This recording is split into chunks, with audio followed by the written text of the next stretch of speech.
आलेलो आहोत आज पेंडगावमध्ये। इथे हनुमानचं मंदिर आहे, मारुतीचं मंदिर आहे, तर ते एवढं फेमस आहे, खूप फेमस आहे। तर आज म्हणलं चला, आज शनिवार पण आहे आणि इथे इतकी गर्दी असते, खूप गर्दी असते, दुपारपर्यंत खूप गर्दी असते। त्याच्यामुळे बघा, या मंदिराच्या बाहेर असे सगळे दुकान लागलेले असतात। छोट्या मोठ्या गोष्टी इथे लोक आले की मुद्दामून विकत घेतात आणि खूप छान असतात सगळ्या वस्तू। हे लांब लांबून दुकानदार येतात आणि इथे थांबतात, कारण इथे जत्रेसारखंच स्वरूप आलेलं असतं। या दिवशी प्रत्येक शनिवारी इथे खूप गर्दी असते, त्याच्यामुळे हे सगळे असे बाहेरून दुकानदार येतात। तिथे बघा तुम्ही मिठाई वगैरे सगळं असतं, परत चिवडा, बर्फी, सगळ्याचे दुकान इथे असतात। शेव चिवडा तर इथे खूप छान भेटतो। मग आम्ही इथे नारळ वगैरे घेतला। नारळ घेऊन नंतर मग आम्हाला मंदिरात जायचं होतं, कारण इथे शनिवारी नारळ फोडतातच, त्याच्यामुळे बाहेरून आलेले सगळे लोक नारळ फोडतात।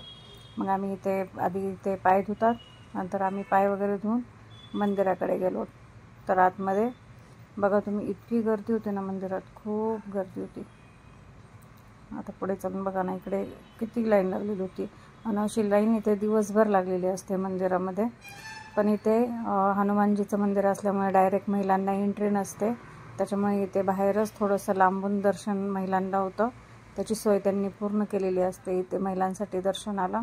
आणि नंतर आपण जे प्रसाद वगैरे येतो ते मग माणसांकडे आतमध्ये पाठवला तरी चालतो। आणि आता बघा, इकडे महाप्रसाद पण चालू असतो। तर इथे कोणी ना कोणी एक जण असतं जे महाप्रसादाचं आयोजन करतं त्यावेळेस आपल्या भक्तीनुसार। आणि त्या दिवशी होतं बघा, हे हनुमानजीचं मंदिर आम्ही एकाला कॅमेरा देऊन सांगितलं होतं की आतला फोटो दाखव म्हणून। आणि बघा आता इथे महाप्रसाद चालू आहे, इथे खूप गर्दी असते महाप्रसादाची। तर मग नंतर बघा, तुम्ही बघू शकता इथे किती लोक असे दर प्रत्येक शनिवारी असतात। आणि आजचं नियोजन हे केलेलं होतं पहा, ढाकणे आहेत ते गावचे, तर त्यांनी महाप्रसादाचं नियोजन केलेलं होतं।